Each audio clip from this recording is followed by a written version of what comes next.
All right, and joining us to do justice to the topic this morning, three guests. And first, I want to introduce Engineer Emeka Eze, OFR, past Director General, Bureau of Public Procurement, and past President, Nigerian Society of Engineers, and Chairman, Board of Trustees, Nigerian Society of Engineers. So you're welcome to the program. Thank you. Good morning, viewers. And also joining us from Kaduna Studios is Engineer Isa Osman Moabino, Road Reform Advocate and Highway Expectorant Pioneer Chairman, Nigerian Institution of Highway and Transportation Engineers. So you're welcome to the program.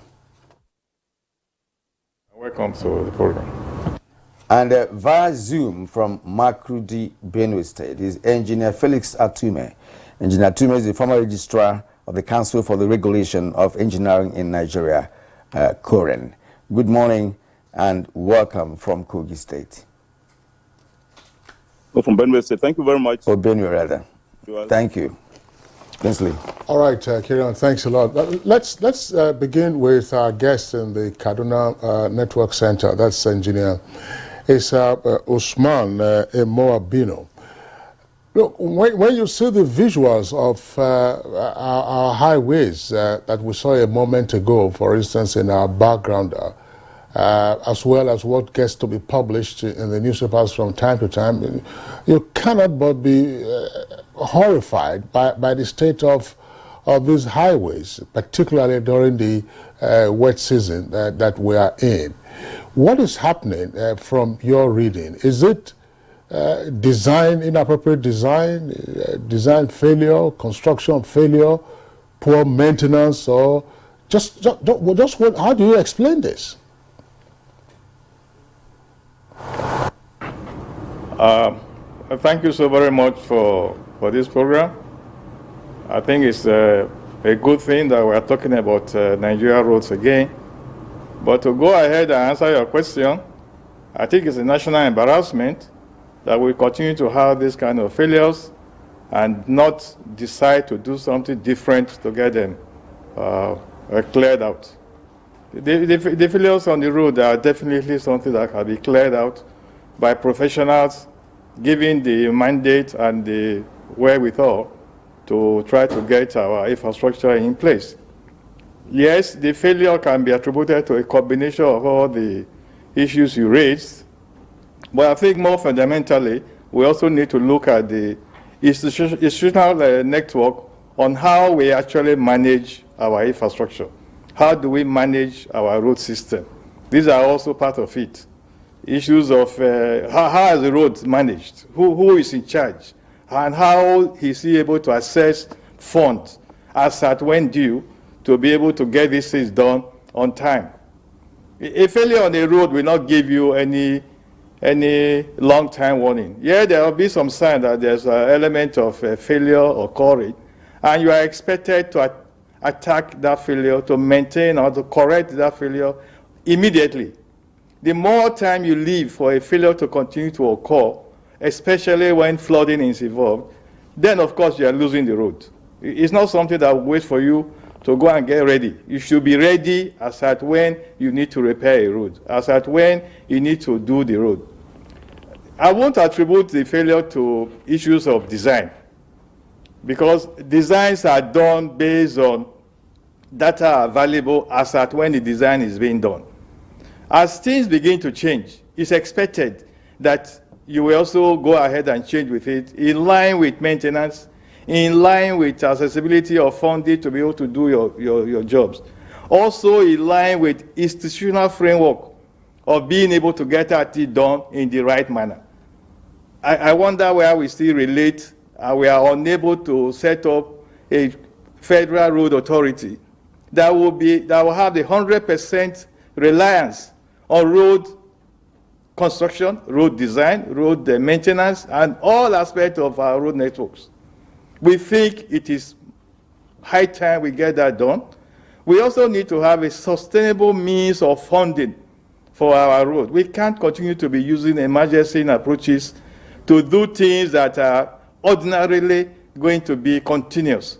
We should have sustainable means of getting fund for road. We should have sustainable means of having institutional framework to get the road system to be carried out properly. Nigerian Society of Engineers, to my knowledge, has tried enormously to try to get this thing done.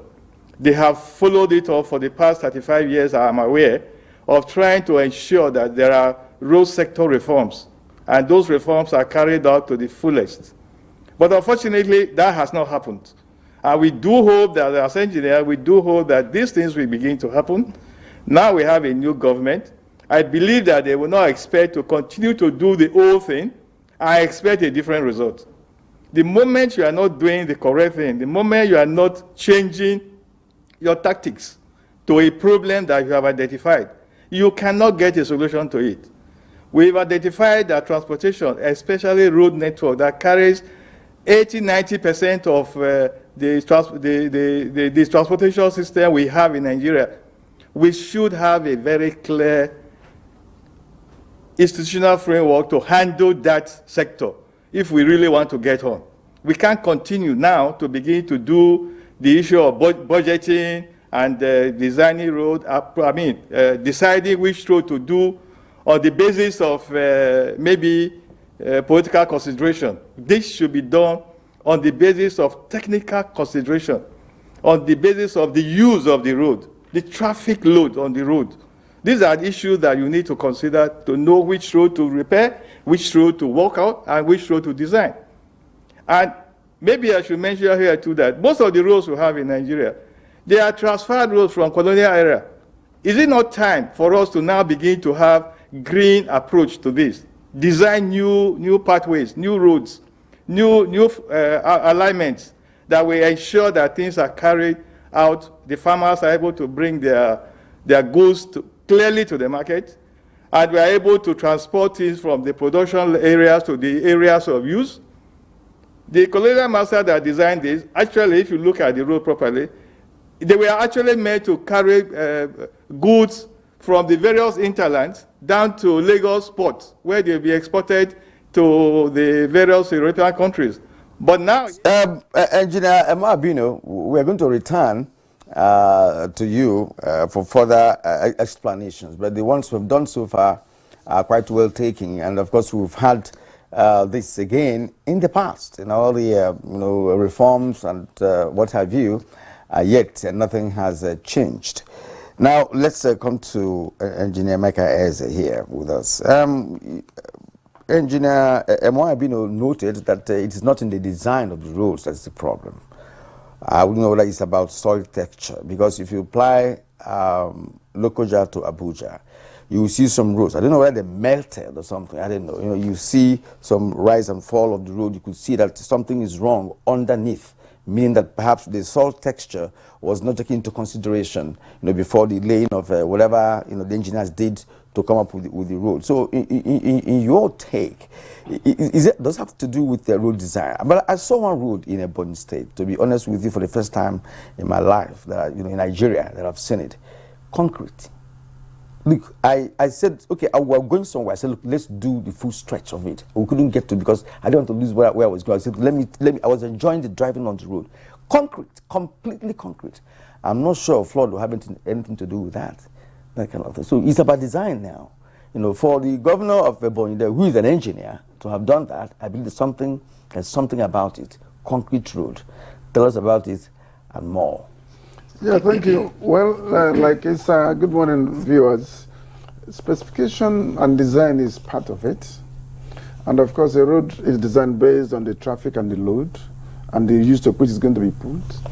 And many a time, that is why in the past you used to have toll gates and weight bridges to make sure that the road is not subjected to loads more than designed. And if you notice, the Abuja-Lokoja road that started in 2003 was not meant to carry the kind of load that is carrying. And perhaps that is the beauty of flexible road. Asphalt roads are called flexible roads. And so that when there is a failure like that, it moves like that.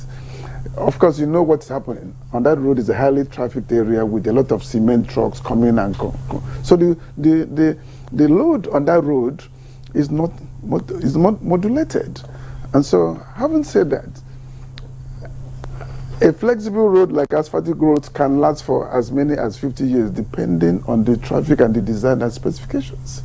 And specifications are a contingent of the projections of the traffic, and then who the design consultants are, and then of course the construction methodology. No doubt, concrete is more expensive, maybe by 20%, but it has its own plus and minus. If you're able to do it, it's good, but the only problem is that if there is a failure, it becomes more catastrophic, because once you come through, the tire will cut, because it's the sharp, the concrete failure is almost more devastating if it fails. But you notice that in Lagos, Oshodi to Apapa Port is being done under a tax credit by Dangote, and it's concrete. And I'm sure that as time goes on, more of such one will be introduced, but it's more expensive. But more importantly, is what was mentioned by Issa in terms of institutional framework for addressing small maintenance issues. Because what we have today, and it happens all over, not only on federal roads, as simple as there has been a washout somewhere in Karo, where I live, that I have given notice for 4 years ago, and I called the authorities, hey, there's something that's coming up here. Can you come up and go and fix it? As I'm talking to you, 4 years now, nothing has happened. Until one day, we just come, the road will cut into two, we'll start running helter-skelter. And so that institutional framework of how do you address minor things as they rear their head comes up the issue of funding. When I was to become the president of Society of Engineers in 2006, we had what we called, how do you fund the roads? And the issue of road fund authority comes in, where maybe $1 or 5% of the fuel tax is used to dedicated for federal roads or roads nationwide, because the money is a federation money. So every sector of the economy, federal, state governments, and states get some money out of that fuel tax. So to say 5% of it can be dedicated to managing our federal infrastructure. With that, we have regular source of income, so that if there is a little stress on the road, you don't have to wait until you have a budget, because that little thing that could have cost you 1 million, if you allow it to linger, can take another 20 or 40 or even 1 billion. And that's the problem. Most of our roads that are constructed have exceeded their lifespan. And unfortunately, we think that once a road is constructed, it's going to be forever. And so we don't have a mechanism to maintain them. And in some cases, the roads are abused by the road users. You dump all manners of refuse on the road, the drainage system is blocked, and nobody's cleaning them. And that's the problem, the maintenance. Check through all federal roads. All the grassings nobody's cleaning them. All the drainages, nobody's cleaning them. And then, of course, when the rains come, I say in my place that Flood said, if you're struggling for the ownership of the land and the boundary, wait. During the rainy season, I will tell you where the boundary is.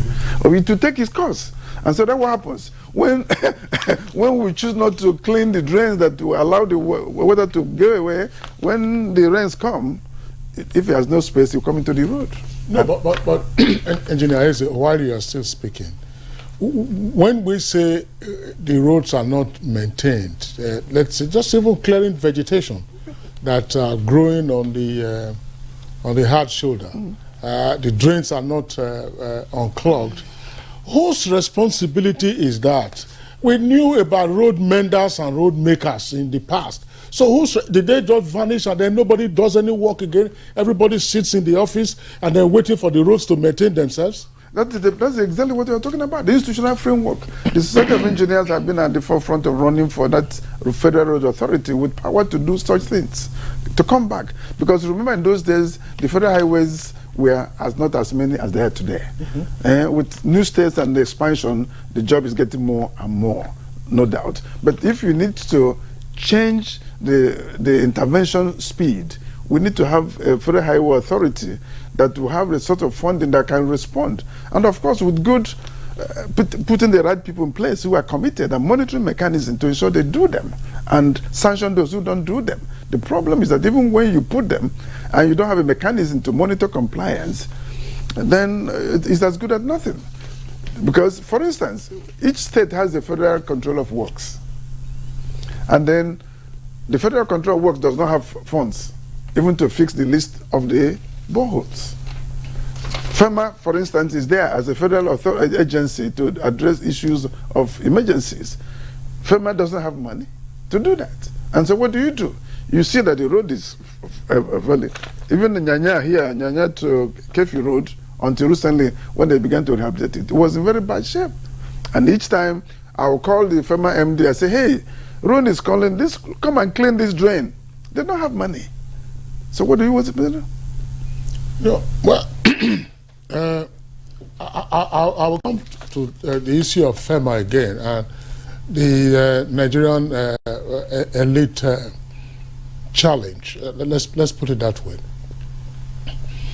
In 1998-99 in this country, the Nigerian elites were yelling and protesting that what was then known as the Petroleum Special Trust Fund, PTF, had become a parallel government because it was intervening in the multiple sectors, education, health, roads, that's works, and so on and so forth.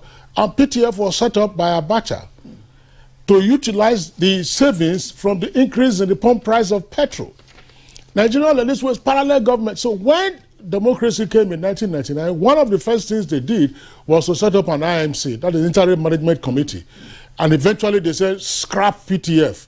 And that instead of PTF putting his hands in many pies, create FEMA, so that FEMA will utilize the resources that ordinarily will flow from that. Instead of focusing on health, education, focus on roads. So 24 or so years later, let's even say 20 plus years later, what has happened? We know what PTF was doing.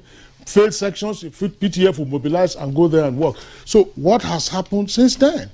Yeah, because that's a very good example. But unfortunately, FEMA doesn't get the funds. FEMA is in the budget, like Federal Minister works in the budget. So if you don't have if you have all the ideas and you don't have the money to implement them, what do? It's not there, and that is why we are at the forefront of pushing for the establishment of road funds authority. Road funds only with a view to getting money from the users, because the user charge. If I have 4 cars, you contribute 4 times to the deterioration of the road. If I have 1, I contribute once, and that will depend on the amount of fuel you buy. For each liter of fuel you buy, you pay like even 1 naira or 2 naira, and kept as a separate fund. The way you have a third fund for education, you have this fuel fund for road authority. With that, you have steady source of income to ensure that you intervene at the roads, and then more importantly, you rationalize the number of projects you embark on at the same time. Right now, what has happened is that government is spreading its resources so thinly that nothing gets done. A project will last for 3 years, gets done in 15, 20 years because of inadequate funding. Okay. All right, let's bring in Engineer Felix Atume, former Registrar of Council for the Regulation of Engineering in Nigeria, Corin. Engineer Felix, now we're in on all of this. You have listened to the 2 guests, and our topic has been on the flooding and the Nigerian road situation. We've seen situations where complete road network is washed away by flooding. And we're asking, is it because of the design, lack of doing a soil test, or because of the materials used in doing the roads, or because the drainage system is blocked? In some cases, there are roads who don't even have drainage, at all. It's just road, just plastered. And again, in some states, like where I come from, you do a road today. In the next 6 months, 8 months, the road is already wearing out, after 1 or 2 rains. So what's your take? Let me once again thank NTA for bringing up this very important topic for discussion. I will begin by what the panelists from the NTA said. Can't we even control the vegetation? Can't we even control the vegetation? That's the fundamental issue. The fundamental issue here is that the road is now an orphan. There's nobody in charge. I say so. Because the institutional framework is weak. The institutional framework is weak. And that is what we have been advocating. There should be a total reform in the road sector so that we have very strong institution and also a steady source of funding for maintenance. The road network, highways and bridges, the investment is in trillions of naira. How can you have an investment that is in trillions and you abandon it? You abandon it. That is the situation now. 2 days ago, we got the news that the road from Benin to Sapele, a very critical road, is no longer motorable. It's because we depend on budget. Every year, the federal Minister of Works and FEMA will depend on budget. And we have said that this cannot work. And that is not the practice across the world. The practice now is that there must be a steady source of funding for road maintenance. No matter how you design the road, no matter the quality of construction, if you don't maintain the road, it will not reach the design lifespan. Every road has a design lifespan at the beginning of the design. And the design is based on traffic first, the volume of traffic converted to standard axles. Then you know the existing soil structure, that is the subgrade, and that will determine the thicknesses of the road. It can be, the finishing can be rigid pavement, that is the concrete pavement, or can asphaltic concrete. With all these, there must be maintenance. If there is no process in place to have a sustainable source of getting funds to maintain the road, it will not last. And therefore, what the Nigerian Society of Engineers has advocated over the years is that let's have a reform in the road sector. And the 8th and 9th Assembly passed the bill to reform the road sector so that we can be doing what is desired of us. But the bill was not assented into law by the president. And so we are back to square one. We are back to depending on the budget to maintain basic drainage, as the panelists said. We are about the budget to maintain basic clear hedges on the road. It's unthinkable of that kind of investment that you do and abandon. So I can say that we are on the right course. The new government has just come in place. We must have to reform the road sector. We must have to look for a steady source of funding for roads. We must have to ensure that the institutional framework for maintenance of roads is changed. Okay, thank you very much, Engineer Felix Atume. Engineer Felix Atume, thanks. We'll just hope you are able to reposition your camera, probably it's your phone or your laptop or the device you are using to join us via Zoom, so that our viewers can see your face much more clearly when we come back to you. Gentlemen, when we say we are blaming the institutional framework or identifying the institutional framework as part of the challenge that is hobbling the proper maintenance of our federal highways. When you say Ministry of Works, for instance, that is an institution. Earlier, Engineer Eze, you identified correctly that every state has a federal controller of works. So, that institution is there, but it is the effective functioning of the institution which is where the budgeting aspect comes in. When architect Mike Odolememe was Minister of Works, we had him on Good Morning Nigeria, and he said a few things, thereafter on a number of occasions. Part of what was identified was the funding arrangement, the timing of the funding. That when the releases come, the releases don't enable them to do the work when they are supposed to do the work during the dry season. That it spills into the rainy season, and then before you know it, the budget year ends, and then you make returns back to the treasury. Is it possible for us to deal with that aspect? To say, look, because year in, year out, the new National Assembly, 10th Assembly, after ministers are cleared, after ministers are nominated and cleared and appointed, the next thing everybody will be talking about now will be the presentation of next year's appropriation. Oh, when the budget is passed, you say defense, works, health, get hefty bill, hefty allocation. What happens to the allocation? And when is the allocation released? I want to take advantage of of your experience at BPE, at BPP, to say, look, are we just announcing figures, or these figures are actually coming out timeously to enable us to do the work when we are supposed to do the work? Yeah, thank you so much. That's a very good observation. I will share an example of what happened under late President Yaradua on East-West Road. A similar thing, because in the construction period within the Niger Delta area is virtually 3 months or 4 months in the year. And we were holding a budget meeting on time, and they had a appropriation of 89 billion. And by the time of December, they had not raised enough certificates to, and then there was the issue of mopping. And we did a memo to him and said, Mr. President, if you mop this money, by the time they finish the process, you're going to March and you have rainy season. And then he ordered that that money be warehoused, because the most construction period is January, February, March. And that was how that money was kept. And then within that dry period, a lot of mileages were achieved. We had also recommended that our budgeting year be moved from mid-June, July, like most companies, to take advantage of construction dry period. Or alternatively, to do accrual budget. Once you put budget, the issue of mopping up unspent funds should not arise, because that has led to a lot of projects being abandoned. Some of these projects that are all these roads are due to abandonment by the contractors. Another one is to adopt a kind of performance-based procurement system, where you don't pay per item, but you pay for finished work. In other words, I start a road, I don't pay for clearing, I pay until you finish up the sub-base and cover to asphalt. 1 kilometer, 2 kilometers, 5 kilometers, rather than clear entire stretch of, say, 20 kilometers, lay base material, and you're waiting for payment, you're not paid. And the rains come and washes about everything that you've done.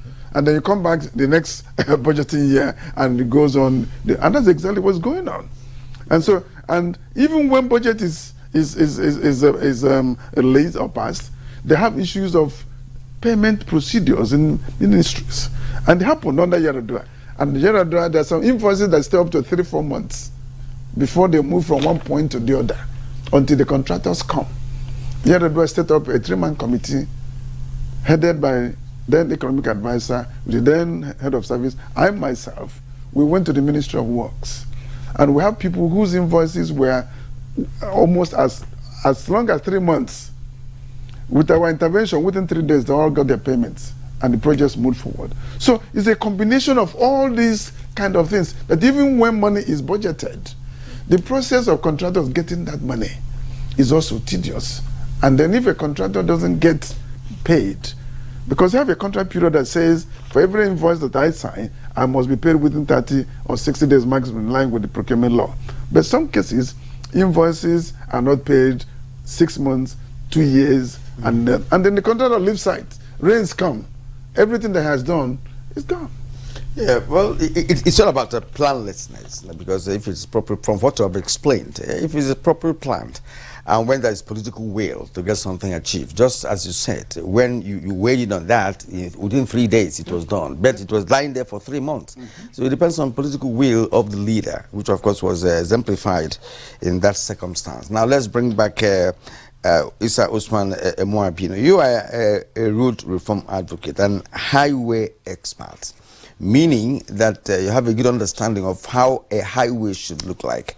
Are you satisfied with the kind of quality of roads we have on our highways? I don't know how much you've traveled by road, because some of you may be flying, like my colleague. You know, I use roads a lot, you know, so I'd like you to share your views on the quality of highway roads we have in the country, and why is it that every rain season Nigeria loses kilometers of roads across the country to just flood, which may not last for more than 3 months. Maybe between August and September, we've lost a number of roads in this country based on flooding.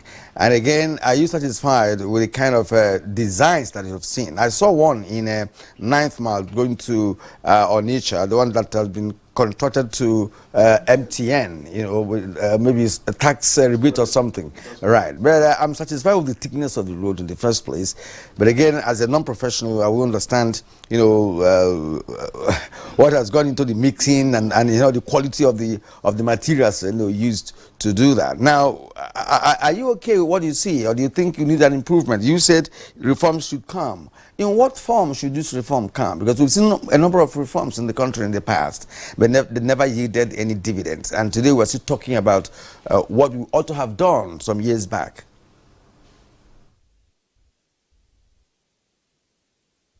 Thank you so much for coming back to the issue of the quality of the roads that we fly on in Nigeria.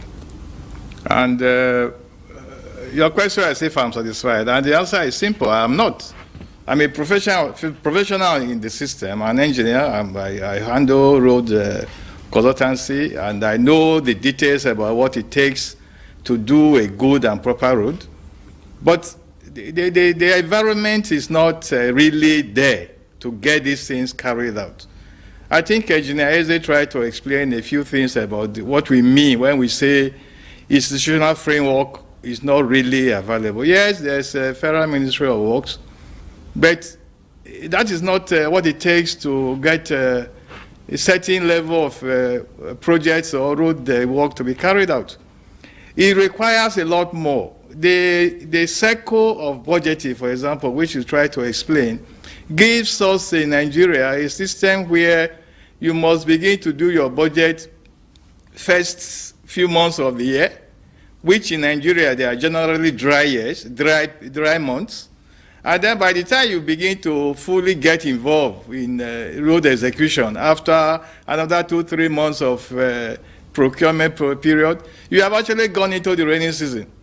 And like we have said, it's not the best time to do a road job. It's not the best time to do a sub-base or base work during the rainy season.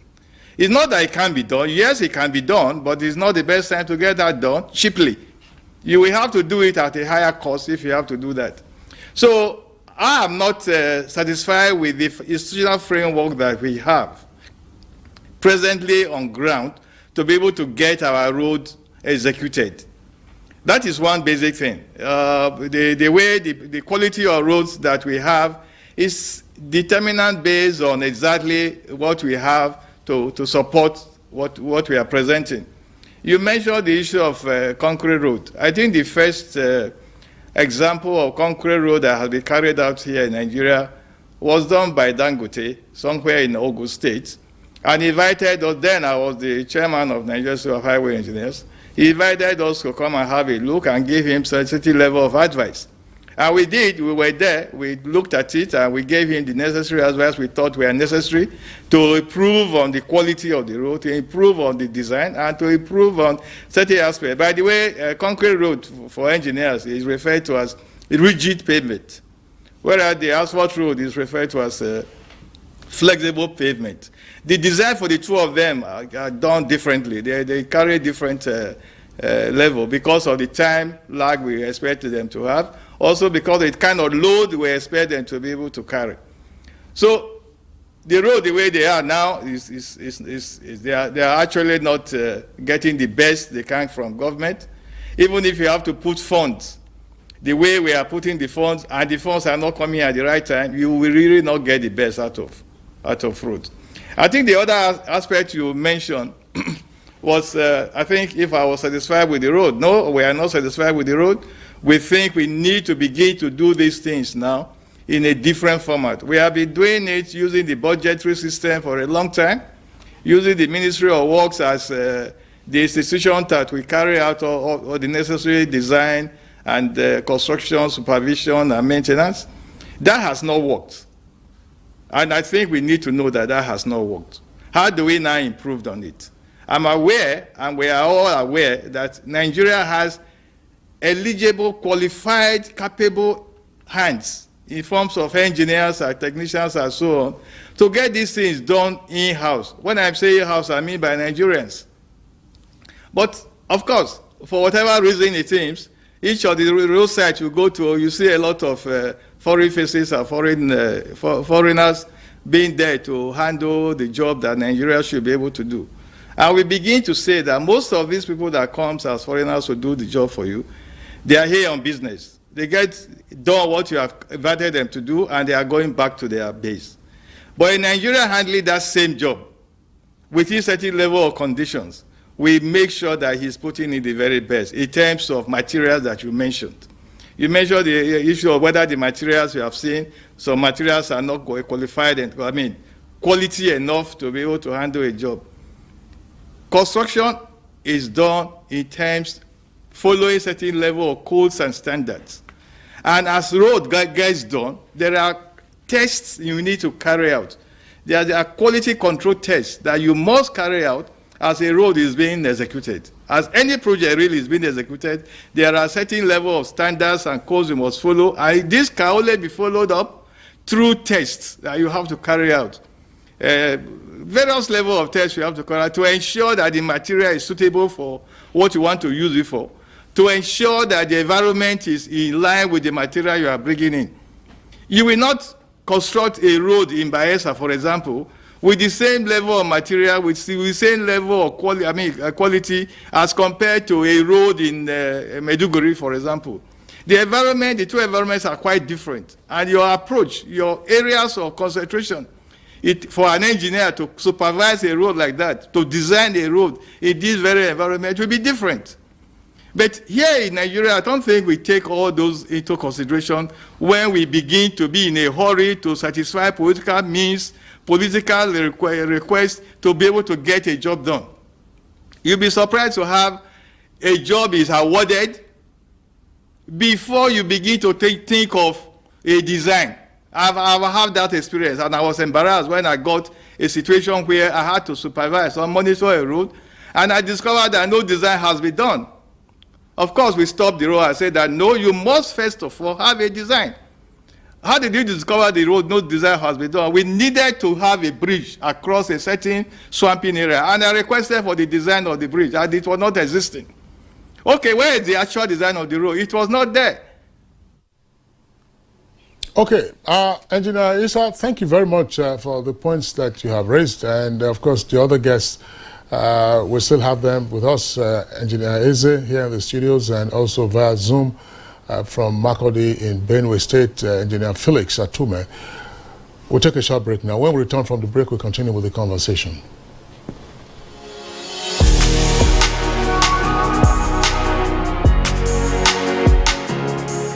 The job of making Nigeria great is my ambition, is my dream. To renew the hope of Nigerians, to really bring about changes that will promote unity, equity, stability, and prosperity for this country. It's not a one-man's job. It's a job of all of us.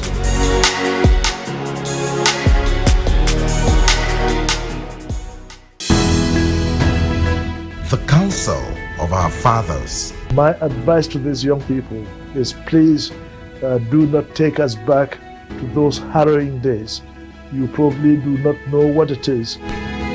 Nigerian youths, let's build our nation together.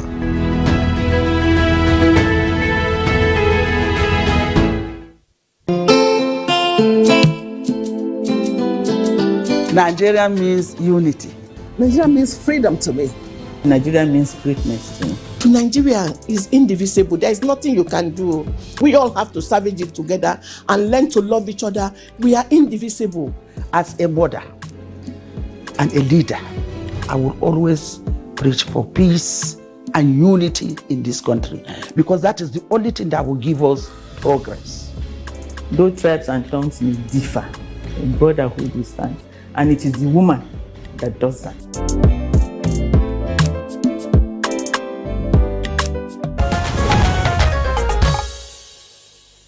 All right, you're welcome back, and it's still Good Morning Nigeria on the network service of the Nigerian Television Authority. Engineer Felix Atume, I want to come back to you via Zoom.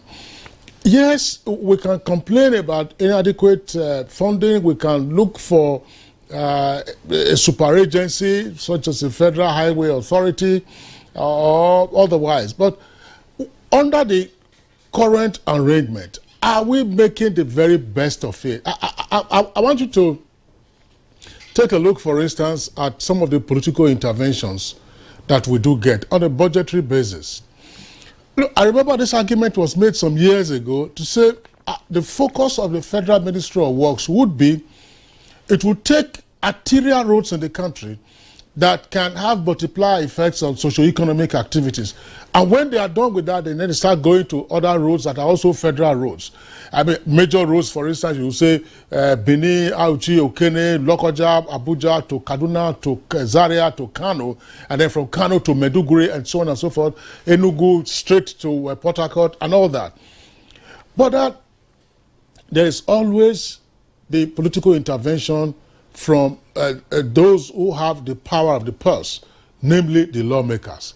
The lawmakers will argue that they represent constituents and that those constituents are citizens of Nigeria, and the roads that they use are also federal roads in their constituencies. So you end up atomizing the allocations to these other entities, and the big money, the big ticket you need to fund the bigger projects and achieve quicker and faster results don't, of course, eventually come. Plus, the challenge that Engineer Eze also mentioned. Is there a way experts like you can ramp up advocacy for a more considered allocation of resources so that we focus on the big picture, the bigger pictures, get those bigger pictures done, and then save ourselves this embarrassment from which we all suffer? Thank you very much. You have said it all. The bigger picture is the prioritization. And that can be done only by experts in a well-established institution. When we say the reforms in the institution, let me go back to what you mentioned. You said in PTF, the money realized was judicially used for the purposes for which it was intended, because there was a separate executing agency from the policy agency. PTF was headed by President Buhari, General Buhari as he was then, and the executing agency was AfriProject. AfriProject had engineers, other professionals. They were able to deploy consultancy properly. They were able to monitor contractors properly, because that was their own role. And today, Ministry of Works is involved in policy.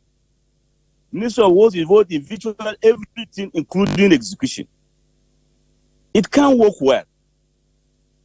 You have rightly said, how can you compare the importance of Okene, Benin Road to any other small road, small in terms of traffic? But it is done. The Okene Benin Road has been on for a long time. That means there's no prioritization. Anybody comes and new projects are brought on board. The major ones are abandoned because of this institutional framework that is weak. So what we can do, what we are advocating is that let us do what is happening elsewhere. If you go to UK now, there's the England Highways. There can be the Secretary of Transport, but it has nothing to do with what is happening at the England Highways. They are separate entity. And when the institutional framework is properly in place, you attract the private sector. Today in Nigeria, there is no successful public-private partnership project on highways. There's none. There's none. What you call the executive order 7, the tax credit, is not a PPP arrangement. A proper PPP arrangement is the private sector is invited, they construct the road, they take the risk, and they recover their money over a period of 30 to 35 years. That is not happening in Nigeria, but there are capable people to carry out the PPP. But the institutional framework is not allowing it. There's PPP in South Africa, there's PPP in Senegal, successful. It is not in Nigeria until these reforms are properly carried out. Okay.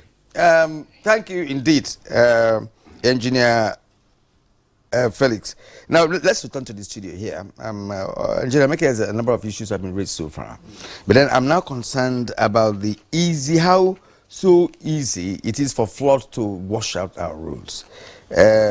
What are the major challenges of flooding on these roads? Is it because they don't have a drainage system? But most of them really on the highway don't have drainage system. There are no two ways about it. But I understand that there are soil textures that might not require for you to have drainages on both sides of the road, right? But there are areas that, for me, it should be inevitable that this should happen. If you're going to Gwarimpa, for instance, I don't know how to describe it for you, but before you just make left turn into Gwarimpa, there's a particular place there. You saw, a drainage system that came and terminated there. Right, but when the rain comes, it will now overflow the whole place. You won't even know what is a road anymore. The other side of it, nothing like a drainage system. So why should such road be constructed by professionals, especially the foreign professionals that we deploy? I want to ask the engineers a question as to why is it that most of our huge construction sites that you have of all foreign contractors, Julius Berger and the rest of them, where are Nigerian engineers? Can't two people come together to have a consortium like the Julius Berger of this world to say, look, we have, say, 2-3 major construction companies in Nigeria owned by members of Nigerian Society of Engineers, which of course is the crop of engineers in this country.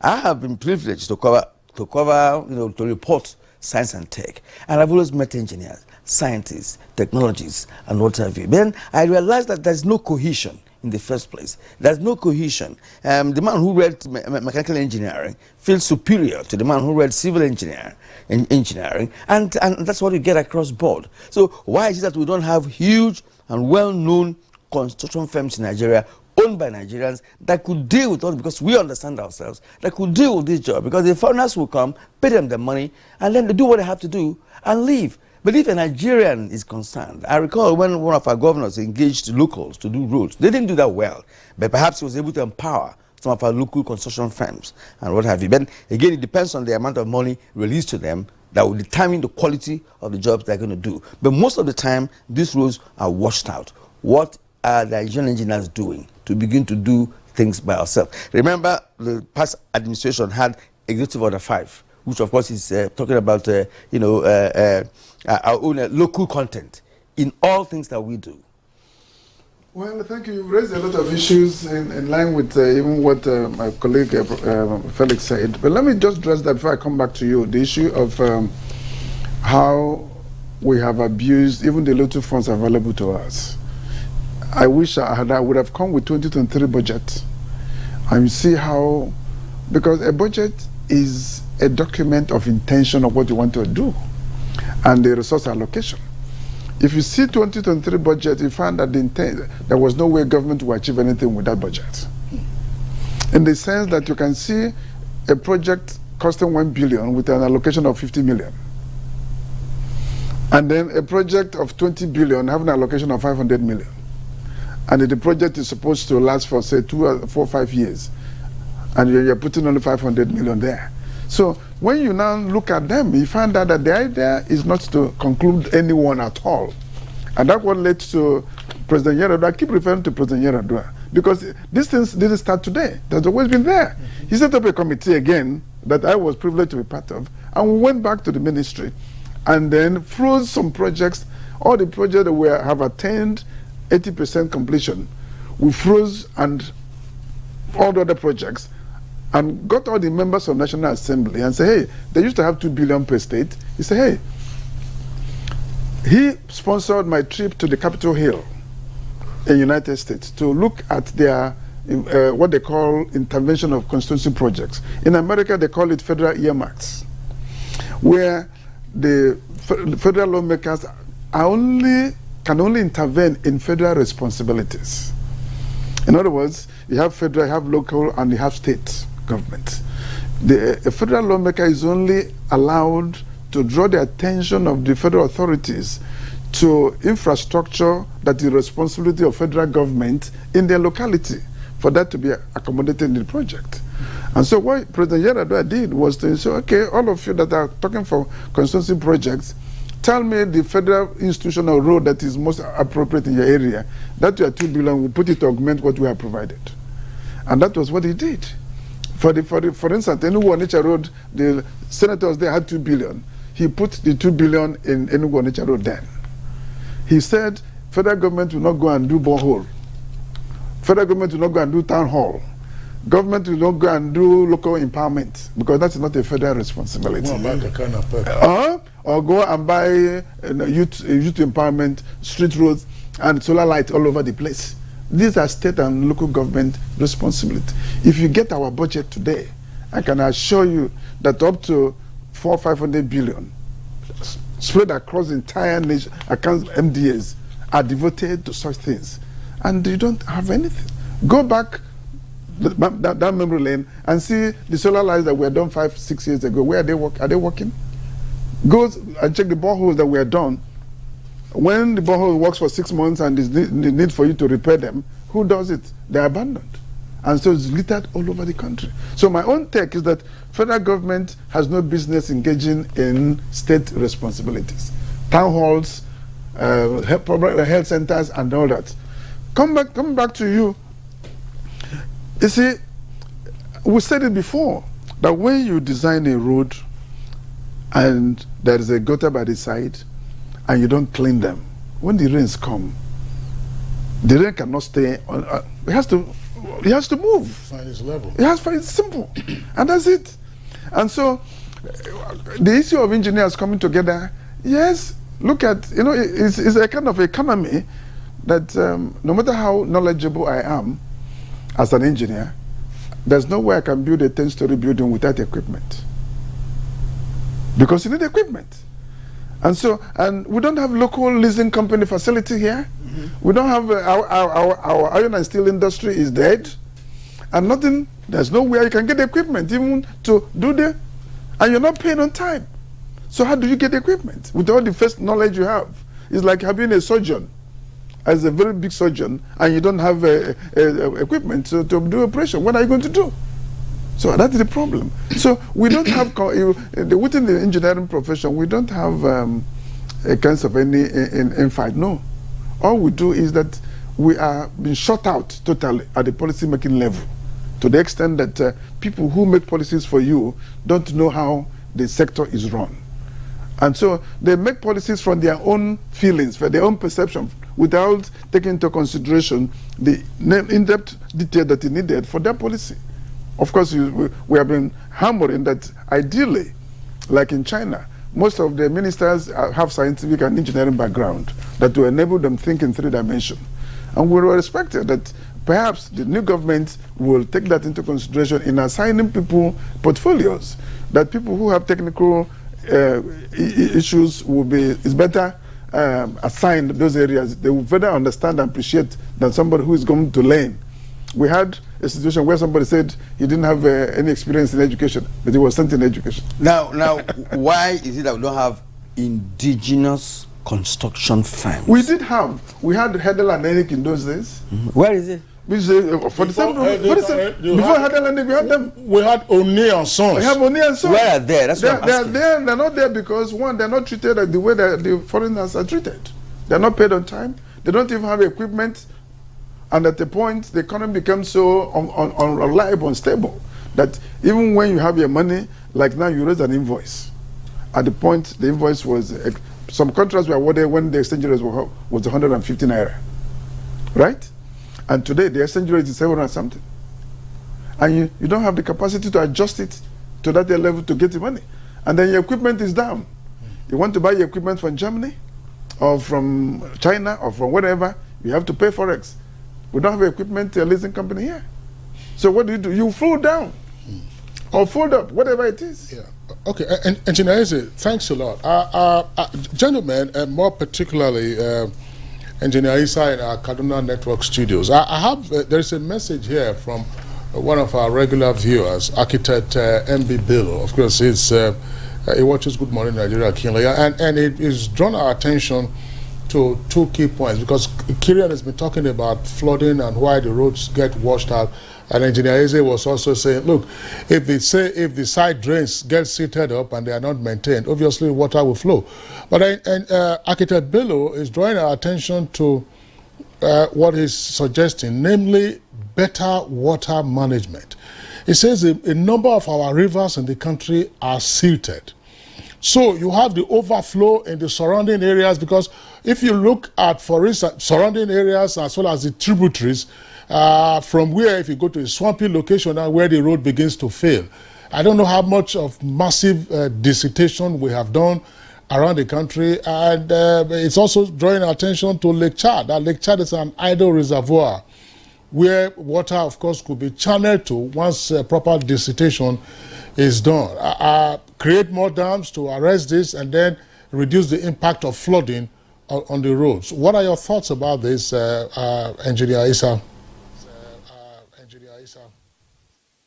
Thank you very much, Kirian, for this input, and talking specifically about how the flooding affects the road profile. Basically speaking, yes, if you have proper control of water flow along the profile of a road, certainly you will be saving the bays and soft bays and other portions of the road from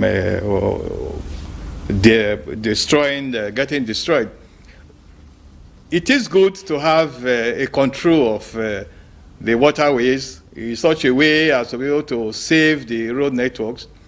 But I think issues of control of waterways and issues of Lake Chad and so on, they are a little bit different from what we are talking about, what we measure issues of road. Because roads run along profiles across different terrains and across different environments and so on. It is very important to have a road properly safeguarded from infiltration and penetration of water into the bays and the soft bays. It weakens it. And by the time you now have a standing pond or a standing river for a long time, of course that water we always find its level theory goes into the fact that the water will go into the pores of the bays and soft bays, weakens it. And of course, by the time you are now putting a load on top, you begin to have a failure because you have undulations that goes along the road. It is key, when you want to prevent flooding to affect your road, it is key to have proper road drainages. Not all drainages along the road must be concretized. There are a lot of environments you have where ordinary proper alignment and proper draining of the road without necessarily putting concrete and so on can be effective. Most roads don't run along a river channels. If the road is coming across a river channel, is different from a road running along a river channel. So the issues of having to do proper road water maintenance to stop the flooding aspect of road will be minimal, because that is not the key in respect of control of drainages along road networks. It's only within the river areas that you will have that to take place. But when you have continuous flooding, yes, it is correct that most of our rivers are actually seated up. And the seating up of a river obviously means that the water will now have to expand and open out to areas where it doesn't used to reach before. So if there's a road network around that area, the water will now go onto the road, because water must always find a way to continue to move to a lower grade. And it is the rule of nature that water will not be stagnant when there's a place that they can follow to pass. We will have to look at the possibilities of ensuring that drains are provided, but the cost of having to provide concrete drains or more specified drains all along every sector of road profile the cost will be too much for anybody to bear. So there must be natural means of control, where we need natural means of control, where we don't have the danger of flooding that will take place continuously. But flooding that occurs maybe due to torrential rains and once in a while issue should be controlled more properly by having an adequate drainage system to get out the water as quickly as it comes, so that it's not able to have seepage or penetration into the underground parts of the road network, the base and the soft base. I think these are areas that are important for us to look at. Indeed, Engineer Issa Usman Moabino. Now, let's return to Engineer Felix Atume once more. In fact, what will appear to be your final contribution for this morning? Which way forward now, or how would you advise the current administration to address the situation at the moment? Because we are in the heat of the flooding or rains in Nigeria, which of course we predicted we're going to have so many states that will be flooded. Now, I hate these days to hear about certain routes which I've had for the past 20, 30 years. Biniore, Enugu Port Harcourt, Ibadan, Lagos. These roads, they have never been completed by any administration. East-West road, they are there, very perennial. Nobody, it has never been completed.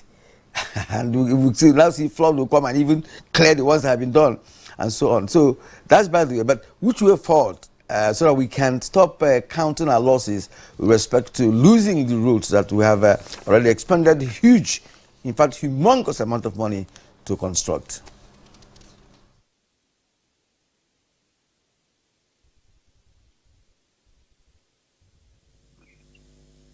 First and foremost, you raised a question earlier.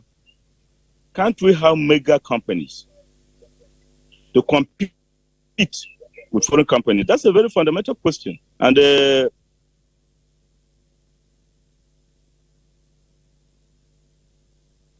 I hope we're not beginning to have a freeze along the line of communication with Engineer Felix Atume. Let's hope he could return to continue to complete his statement. Are we having a clear signal from him presently? We need to, okay. All right, we're having issues with that. So Kingsley, maybe you have the problem. Yeah, that's right. Engineer Ezra, let's also get your closing thoughts. Quick, I don't want to say quick action points, because sometimes we're always looking for quick fixes in our country. How do we overcome this embarrassment, from the executive branch, from the legislative branch, and then from the professional associations? Yes, from the executive branch, to me, is political will of the president to put his foot down and said, this is what I want, and support everybody along the line. On the legislative arm, it's for them to key into Mr. President directive and then don't distribute their resources so thinly. And then the professional line, for them to be ethical in ensuring that certificates for payments are only issued for jobs done, and be ethical about it. But more depends on what the president wants. And because the president can bring his office to bear on the National Assembly to say, hey, I'm not going to do state road, I'm not going to do local government road, I'm going to use all the money that's available to me to finish these major roads. Even if for the first 1 year, I'll finish this next year and all that. And before you know it, okay, one by one, we'll finish all the roads. All right.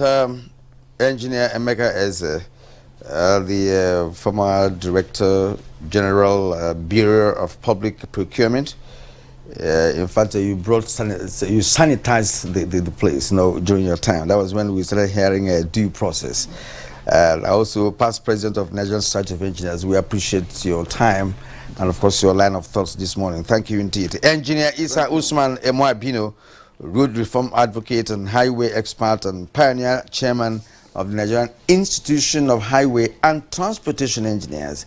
We're going to have you once again because you have so many titles here, so you can discuss other issues. Thank you indeed for reaching us from Kaduna. And again, we've had Engineer Felix Atume, former Registrar of Council for the Regulation of Engineering in Nigeria, Corin. We thank you for sharing your thoughts with us. For now, Kingsley, we have come to the end of the show. We'd like to thank you for watching the program. We will return again tomorrow morning to, of course, focus attention on a fresh topical issue. My name is Kirian Umayo. See you again tomorrow. I am Kingsley Osadola. Look after yourselves.